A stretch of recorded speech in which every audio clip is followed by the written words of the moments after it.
Bonjour et bienvenue en thérapie. Aujourd'hui, votre Ikigai pour découvrir votre chemin de vie.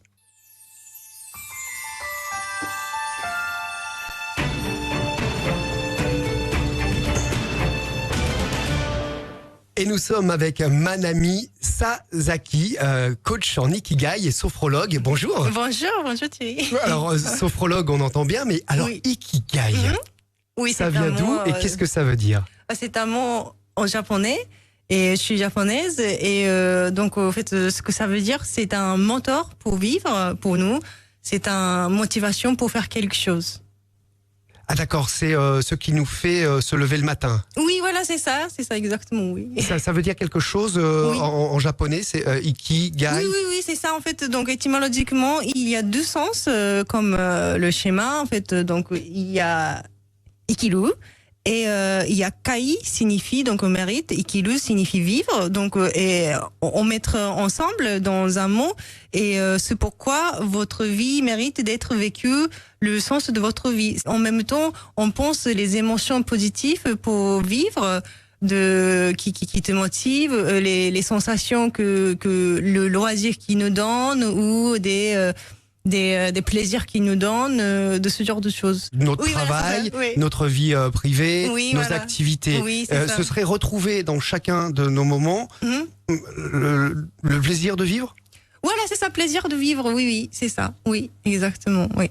Alors comment faire pour on dit être dans son Ikigai. Alors, en fait, on utilise plutôt, c'est mon Ikigai. On va peut-être savoir ce que c'est mon Ikigai. C'est ça, mon Ikigai. On part à la découverte, on dit chemin de vie parfois, c'est un petit peu ça. C'est là où je suis bien, c'est où? C'est ça, quoi? là où, en fait, je suis bien, c'est ma place, c'est que je me sens, comment on dit, je me sens bien à ma place et je sais mon rôle, qu'est-ce que je fais ici et que ça me plaît et que c'est moi qui a choisi. Et est-ce que les gens connaissent leur Ikigai? C'est difficile. Quand on est enfant, non, on ne pense pas c'est ce que c'est Ikigai. Mais en fait, quand on vit plusieurs années, petit à petit, on se demande c'est quoi Ikigai. Et que Ikigai, il y a plusieurs niveaux. Dans mes séances, c'est Ikigai vraiment le plus grand Ikigai qui suit toute la vie. Mais il y a aussi les plus petits Ikigai, c'est-à-dire que juste dans cet moment, je peux sentir cette plaisir de faire quelque chose, de l'activité. Quand on était jeune, c'était comme ça, et puis trentaine, c'était ça, et petit Ikigai peut changer.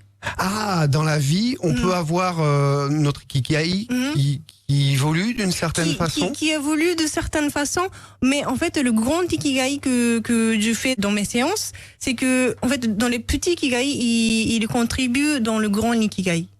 Est-ce que c'est dans le schéma de la rosace, on a cette idée là, on a un beau schéma pour retrouver son Ikigai? Non, c'est les flèches, je pense. Ah, alors les flèches, c'est pour en fait avoir son Ikigai le plus souvent possible. C'est ça. Donc en fait, là, dans le schéma, souvent on a, comment on dit, le but ou une direction dans la vie privée, dans la vie de travail ou dans la vie de loisirs ou activités. On a l'impression qu'on a les buts différents. Mais en fait, il y a le moyen qu'on pourrait avoir, on pourrait comprendre que ils sont dans la même direction, dans une direction. Alors, je vais pas vous mentir, hein. On va pas se mentir. J'ai fait une séance, j'ai eu la chance de faire même de plusieurs séances avec Manami pour tester c'est vrai, c'est ça, cette technique. Oui. Et on en parlera, d'où ça vient, comment elle a été construite cette technique pour connaître son Ikigai. Et alors moi, alors après c'est différent pour tout le monde bien sûr. Et moi, ma vision et mon expérience n'est que la mienne, mais il y avait une partie de moi qui était effectivement un petit peu d'aider les autres. Donc dans le professionnel, aider à ce qu'ils communiquent. Peut-être dans ma famille, aider à ce que mes enfants soient dans de bonnes conditions pour faire ce qu'ils ont envie. Et peut-être même dans mes loisirs, ce serait trouver des activités où je suis encore en accompagnement de la personne. Ça, c'est mon Ikigai. Donc c'est un petit peu. Est-ce que c'est un petit peu Comment on pourrait le résumer en français finalement? Moi, j'utilise pour trouver notre ikigai, j'utilise les 4 éléments dans le schéma de la rosace. Alors, la rosace. On va la regarder. Oui. Et il y a quelque chose qui est important pour nous. En fait, personnellement, c'est chacun différent. Ce qui est très très important comme valeur. Et il y a la nature aussi. Il y a la nature, ça veut dire que en fait, vous faites conscient ou inconscient, on ne sait pas, mais vous faites tout le temps. Et après, il y a le monde idéal qu'on voulait réaliser. En fait, on essaye de toujours réaliser un monde idéal. Et c'est très important on peut contribuer à créer ce monde, même juste notre vie ou notre entourage. Après, en fait, notre enfance, c'est important parce que s'il n'y a pas notre, expérience dans notre enfance, il n'y a pas de notre vie d'adulte. Donc, en fait, pendant l'enfance, on cultive, on développe beaucoup de capacités importantes pour exploiter notre ikigai. Donc voilà, c'est un mix, comme on l'a vu sur cette rosace, de ce qu'on a été dans l'enfance, nos rêves, notre énergie. Notre énergie. En fait, l'ikigai, c'est qu'on peut savoir avec les sensations, quand on fait quelque chose qui est lié avec l'ikigai, il y a une certaine sensation qui est très positive, qui est très comblée. Et quand on sent ce genre de sensation, on est très performant et on est très heureux aussi, et ça donne beaucoup d'énergie pour faire quelque chose, pour vivre. Est-ce que ça veut dire que si on connaît son ikigai, notre vie va être meilleure quelque part? Moi, je suis certaine. Et que quand j'ai fait les séances avec mes clients, ils sont émerveillés lorsque ils découvrent de eux-mêmes et de ce qui est important pour eux, et qu'il faut pas lâcher celui-là. C'est la sensation plus profonde, et on comprend enfin quelque chose de essentiel de nous-mêmes. Est-ce que ça change la vie des gens? Oui. Comment? Alors, qu'est-ce qui se passe? C'est vrai. Dans leur vie, qu'est-ce que ça parce qu'on dit voilà, ça va changer ma vie, ce truc, ou alors il y a un truc qui a changé ma vie, mais là, on fait je sais pas, on en parlera tout à l'heure, peut-être un certain nombre de séances qui sont différentes. Hein. Il y a d'ailleurs il y a des étapes, oui. Qu'est-ce que ça change dans la vie des gens, dans les gens que vous avez accompagnés? Il y avait une de mes clients qui faisait un cours de cuisine, et donc elle était professeure d'un cours de cuisine, et donc, depuis quelques années, en fait, son cours ne marchait pas beaucoup. Elle a tapé la porte de plusieurs consultants de business pour faire les publicités, ou comment elle peut faire le business et tout. Et elle a étudié beaucoup, elle a regardé Internet, comment on peut présenter ce qu'elle fait, etc. Et elle m'a dit qu'elle a essayé vraiment beaucoup de choses, et rien n'a marché. Et après avoir découvert dans son ikigai, elle a fait, j'ai fait un peu de conseils comment elle peut faire avec son ikigai et tout de suite elle a eu des retours de un coup de téléphone où il y avait un contrat qui a été fait, certaines sommes d'argent qui a été entrées tout de suite, et du coup après, en fait, c'était un peu récent, il y avait confinement. Oui, ça a changé beaucoup de choses. Ça a un peu ralenti. Mais comme on dit, même il y a les confinements, elle n'a plus d'angoisse, elle n'a plus de inquiétude. Elle n'a pas changé d'activité. Non, elle n'a pas changé. Juste qu'elle... Qu'est-ce qui a changé en elle alors? Qu'est-ce qui a fait que ça a marché? Par exemple, elle fait un blog, elle avait son site, etc. C'était pour le but de vendre, qu'elle faisait elle aimait les informations et tout. Mais je dis, en fait, ce que tu veux faire vraiment, c'est celui-là. Donc, quelque chose qui est lié avec ça, et que ce que tu vis autour de ces valeurs, écrit, même si tu ne penses pas que comme on dit, c'est un argument de vente, même si ce n'est pas un argument de vente. Ce que tu penses, ce que tu veux faire vraiment, écris en étant sincère avec toi-même. Et elle a fait ça, et c'était beaucoup plus, amusant pour elle déjà de faire son blog. Et en plus, en fait, les gens, elle a eu un coup de téléphone, et il y a les gens qui disent même, en fait, aujourd'hui, comme il y a confinement, je peux pas venir, mais dès que il y a des confinés, moi, je prends votre cours, et donc, en fait, elle m'a dit qu'en fait, pendant 2 ans, c'était vraiment, il n'y avait aucune réponse. Et dès que elle a découvert son ikigai et qu'elle fait son blog en étant sincère avec elle-même, d'accord. Elle a eu retour, et elle ne peut pas expliquer logiquement comment ça a marché, mais elle sait comment elle peut faire pour avoir le contact avec les gens. Et puis, elle pensait que, elle a eu beaucoup de conseils de consultantes de business. Elle a essayé de créer ses nouvelles prestations, mais ça se vendait pas et tout. Et quand elle a découvert son ikigai, en fait, elle s'est rendue compte que ce n'était pas, en fait, le truc que les prestations que les consultants qui lui a expliqué, qui lui a proposé, c'était pas pour gagner mieux ou pour vendre mieux, c'était en fait ce qu'elle aimait faire. C'est ça, c'était tout simplement c'est ce qu'elle voulait faire, c'est ce que voulait que le plus de monde qui découvre de cette bien-être de son cuisine, de son philosophie, de comment dire. D'accord, et le fait qu'elle fasse ce qu'elle aime, il n'y a plus d'objectif de vente pure et dure, oui. de gagner de l'argent avec son activité, mais c'est de vivre son activité quelque part, d'aimer ce qu'on fait, et ça marche mieux. Oui, alors il faut le découvrir. Il faut le découvrir. C'est ça, oui. Les Japonais font tous leur ikigai ? Non, justement.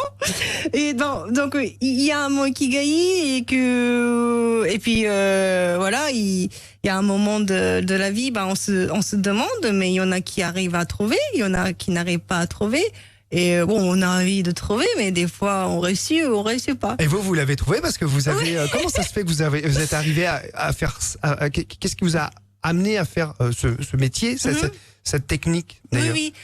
Oui, bien sûr. En fait, donc celui-là, d'abord, il faut se concentrer, ça c'est sûr. Donc, il faut connaître nous-mêmes. Il faut comprendre notre cœur, ce qu'il y a dans le cœur.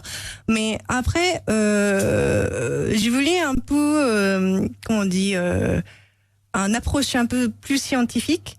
Parce que ma famille est un peu scientifique, et que moi aussi j'ai travaillé dans un laboratoire et tout, et donc dans quel domaine? Au Japon, en fait, dans un laboratoire médical, c'était donc en fait je travaillais avec le chercheur médecin, et je faisais les expériences pour comprendre le mécanisme de maladie, ou trouver le remède pour le cancer ou quelque chose comme ça. D'accord. Et ça c'est vraiment complètement différent que oui, mais enfin, on est quand même dans un esprit très scientifique. C'est ça, oui, c'est exactement ça. D'ailleurs, on le voit quand vous m'avez envoyé un mail avec 3 pages. Oui. En fait, il y a un protocole. Oui, c'est ça, il y a un protocole. Et comment il commence d'ailleurs? Quelles sont les phases de ce protocole pour accompagner les gens, pour qu'ils découvrent leur chemin de vie, leur ikigai? Oui, donc ce qui est important, c'est que c'est les valeurs personnelles. Ça, c'est vraiment, vraiment important à comprendre. Parce que, en fait, dans tout ce que nous faisons, c'est lié avec notre valeur. En fait, on a l'impression qu'on est forcé à faire quelque chose, ou c'est pas moi qui ai choisi parce que la vie était comme ça. Mais il y a toujours eu un volontaire de choisir ce qu'on a fait. Et ça s'était expliqué dans la recherche de sciences de comportement humain. Et ce qu'on fait, que inconsciemment, on trouve souvent nos valeurs. On trouve nos valeurs inconsciemment? Oui, ce qui est important. Parce que des fois, on a l'impression de les connaître, nos valeurs. Voilà, c'est ça.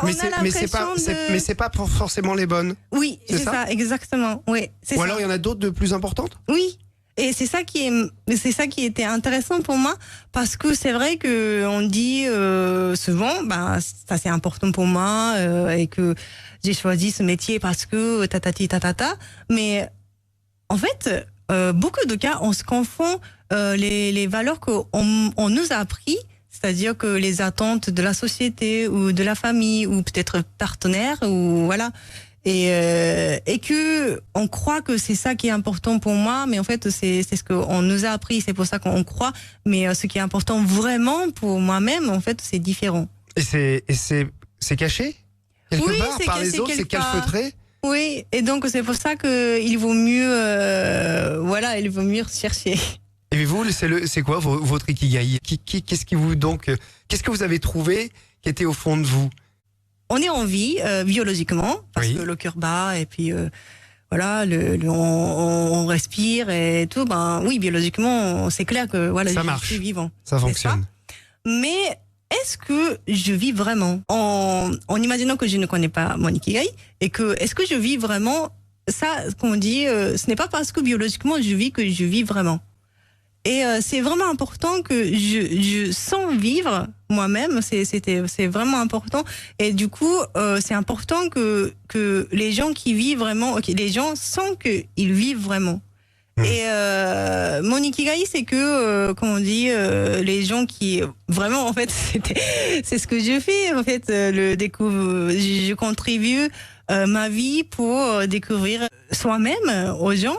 Et quand il le découvre de soi-même et de sentir vivre comment dire, à telle manière, il peut vous sentir vivre, ce n'est pas biologiquement, mais c'est la sensation qu'il peut vous vivre. C'est ça qui comment on dit, qui me donne, comment on dit, c'est l'énergie qui me donne et que, bah. C'est votre moteur, vous parliez de moteur au tout début de l'émission, c'est ça, oui, waouh. C'est ça. Je suis contente. C'est ça, quoi. Personne qui découvre Ikigai, moi je guide, ce n'est pas moi qui dis que votre Ikigai est celui-là et celui-là. C'est la personne qui découvre et que moi je guide. Mais lorsque donc les personnes qui dit ah oui c'était ça, et à ce moment-là en fait, comme si en fait je découvre à chaque fois mon Ikigai. Et est-ce que quand les gens ont découvert cet ikigai, est-ce que ça marche tout de suite ou il y a d'autres choses à faire? Donc, ok, il y a un ikigai, il y a notre ikigai et il y a la réalité. Et c'est vrai qu'il y a peut-être des fois l'obligation, mais en fait, comme on dit, quand on a beaucoup des émotions négatives ou le stress, c'est qu'on n'est pas dans son ikigai. C'est pas forcément ça. C'est que parce que on ne se rend pas compte on ne se rend pas compte le rapport avec notre ikigai. Par exemple, bon ça c'était pas mon client, mais j'ai entendu un homme qui a hérité l'entreprise de son père parce que c'était obligé et il avait un autre métier avant. Donc voilà, je pense qu'il était voilà assez haut niveau de son domaine, mais lorsque donc son père il a dit que je vais retraiter, ben il était un peu forcé à hériter son entreprise. Il n'a pas eu le choix, voilà, il fallait reprendre la société. Voilà, c'est ça, donc il n'avait pas le choix et il a repris, mais il n'était pas d'accord. Parce que s'il avait le choix, il n'a pas choisi, voilà, d'hériter. Il a été obligé il y allait en reculons, quoi. Oui, c'est ça. Donc, voilà, il avait beaucoup de stress et il n'était pas motivé. Et du coup, les employés, ils sont pas contents parce que si notre chef qui est pas très motivé, c'est pas bien. Et donc voilà, il a commencé à chercher qu'est-ce que c'est son essentiel, pourquoi il doit faire, etc. Et donc il a découvert son ikigai. Après, il s'est rendu compte que c'était le meilleur moyen de vivre dans son ikigai. Et pourquoi en fait son entreprise, c'était une entreprise de fabricants de alcool. Et avant, il ne s'intéresse pas de fabriquer alcool, mais ce qui était important pour lui, c'était de relations avec les personnes, les relations de personnes, et de s'aider ou avoir le temps convivial de échanger, etc. Et il se rend compte que le autour de table avec un alcool, ça, comment on dit, ça aide à bien échanger. C'est plus sympa, ouais, c'est plus convivial. Ouais, c'est plus convivial et de faire sortir des discussions qu'on ne peut pas aborder dans la journée. Quand il y a un alcool, on se permet de parler des choses qu'on ne se permet pas, voilà, d'habitude. Et donc, il se rend compte de ça et il se dit, ah oui, en fait, ce que je fais à travers de cette entreprise, il peut contribuer le monde où il voulait créer.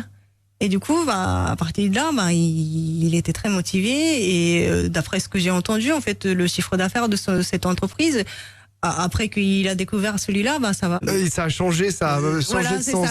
Ça descendait, et c'est remonté. Il a trouvé son ikigai, oui. Et il n'a pas eu besoin. Alors, a priori, au départ, il reprend cette société, mais il veut pas.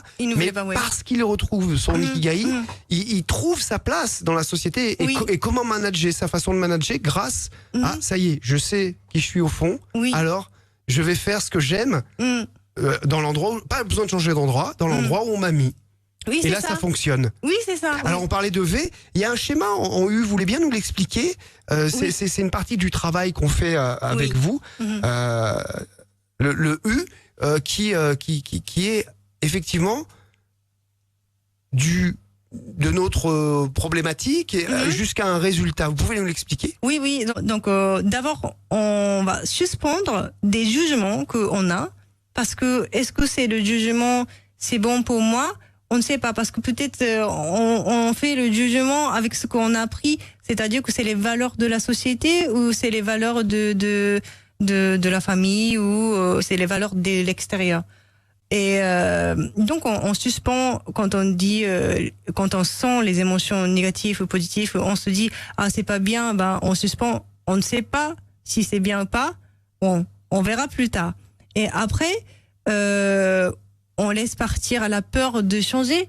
Quand on connaît notre ikigai, notre essentiel, quand on dit... L'ikigai, c'est quand on est en bas du U, là. Hein. Oui, c'est ça. On a trouvé notre ikigai avec vos techniques. Et alors, du coup, il y a une deuxième phase pour remonter. C'est ça. Deuxième phase, c'est que, alors, essayer de connecter de nous-mêmes. Bon, pendant la séance, on connecte, mais après, quand on revient dans notre vie, du quotidien, en fait, on laisse porter par la réalité, mais à chaque fois qu'on a senti que, on laisse porter, on essaye de. Bon, donc moi, je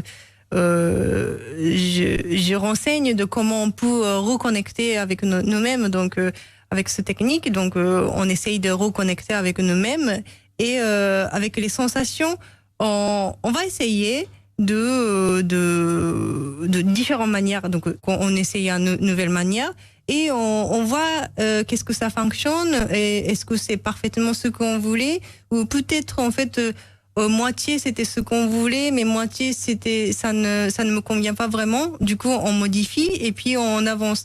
Et comme ça, en fait, la réalité, ça convient de plus en plus. Ça convient. On fait un petit travail on resserre les vis, on régule un peu. Oui, c'est ça. Pour arriver à quelque chose de parfait, quasiment, en tout cas, qui fonctionne. Quand on ne connaît pas notre ikigai, c'est que on a l'impression qu'il y a un échec et un succès.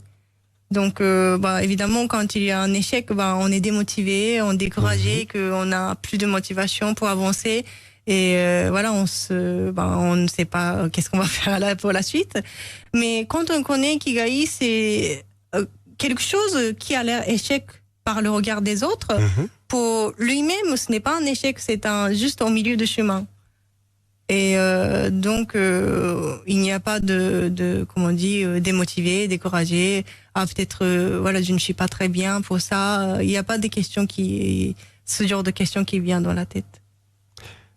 Combien de séances on doit faire pour avoir un chouette résultat, se dire ça y est, comme cet exemple de professeur où ce monsieur, je devrais avoir un résultat à peu près dans tant de séances. Oui, donc en fait, pour la découverte d'Ikigai, pour découvrir l'ikigai, c'est 3 séances. Chaque séance, ça dure à peu près 2 heures. Par la suite, pour appliquer donc voilà notre Ikigai dans la vie, moi je prépare 8 séances en moyenne. 3 plus 8 alors. Oui, c'est ça. 3 séances. Là, on a notre Ikigai. Voilà. On a connecté notre essence profonde, ce qu'on est venu faire sur Terre. Enfin, comment on est bien, dans quelle situation on est bien. Oui. Et après, on peut la mettre en œuvre, accélérer la mise en œuvre avec d'autres séances. Oui, c'est ça. Et donc, à la fin de 8e séance, comme on dit, on est serein. Il y a pas des questions qui viennent se poser des questions pour pourquoi je fais, ou en fait c'est clair pourquoi on fait. Voilà. Même si on apprend mentalement comme connaissance que mon Ikigai c'est ça.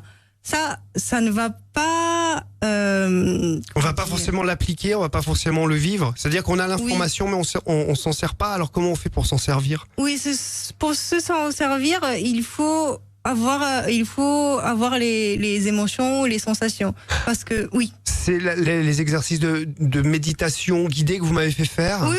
On peut en expliquer une que les gens pourraient faire. Alors c'est beaucoup mieux parce que ça prend un certain temps. D'accord. Mais par exemple un exemple je dis méditation, mais c'est presque, là c'est de la sophrologie presque. Oui. Ça ressemble à la sophrologie parce que vous êtes sophrologue.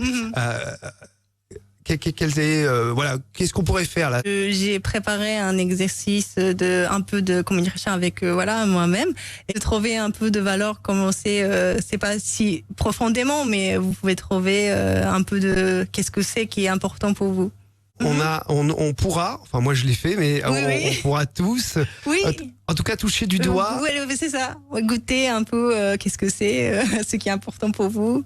Donc on pense à une couleur qui pourrait vous représenter. D'accord, donc là on pense à une couleur qui nous représente. Pense à une couleur. Celle qui vient. Celle qui vient. Et que cette question, il n'y a pas de bonne réponse, mauvaise réponse. Donc celle qui est venue en premier, vous prenez cette couleur. Ne se demande pas est-ce que c'est vraiment cette couleur. En fait, voilà. On prend la couleur qui vient. Voilà, qui vient. Et parfois, pour les personnes, les couleurs mélangées, c'était une image ou c'est pas grave. Donc vous prenez, c'était les plusieurs couleurs mélangées et ça peut aussi. Voilà. D'accord. On fait quoi avec cette couleur après? Alors avec cette couleur, posez-vous question de qu'est-ce que celle-ci peut vous évoquer, qu'est-ce que celle-ci peut représenter pour vous. Et ensuite, posez-vous questions si c'est important de cette réponse, pourquoi c'est important. Et là aussi, il ne faut pas faire le jugement, c'est-à-dire que non, c'est pas très important, mais c'est une hypothèse que si c'est important, pourquoi c'est important. Ce sont des choses qui sont importantes pour vous. Donc on va déceler des choses importantes qui, peut-être, on n'avait pas vues. Qui sont, comment on dit, plus profonds. Est-ce que c'est des choses que d'habitude on a tendance à ne pas s'occuper? Par exemple, moi je pense à la couleur verte, donc la terre et à l'écologie. C'est ce qui m'est venu là. Si je fais cette méditation là, comme vous est-ce que ça veut dire que tiens, je pense pas forcément à l'écologie, mais peut-être que c'est quelque chose que je devrais peut-être plus. Écologie, si c'était important, la terre. C'est ce qui m'est venu. Alors qu'est-ce que j'en fais de ça après? Et pourquoi c'est important de je me demande à moi-même pourquoi c'est important. Oui, c'est ça. Pour que je sois bien pour que je sois bien, qu'il y ait une atmosphère bien respirable, enfin que je puisse vivre dans une bonne qualité d'extérieur. Voilà, c'est ça. Donc une bonne qualité de vivre. Une bonne qualité de vie, quoi. Oui, c'est ça. Enfin, en tout cas, saine, grâce à une terre propre, on va dire. Oui.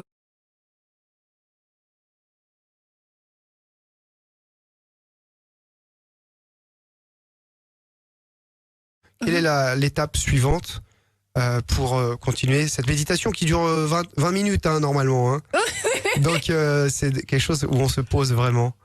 En 1 minute comme ça, on pourrait terminer pour savoir. Dans les séances qu'on fait, déjà approfondir et puis on va regarder plusieurs éléments.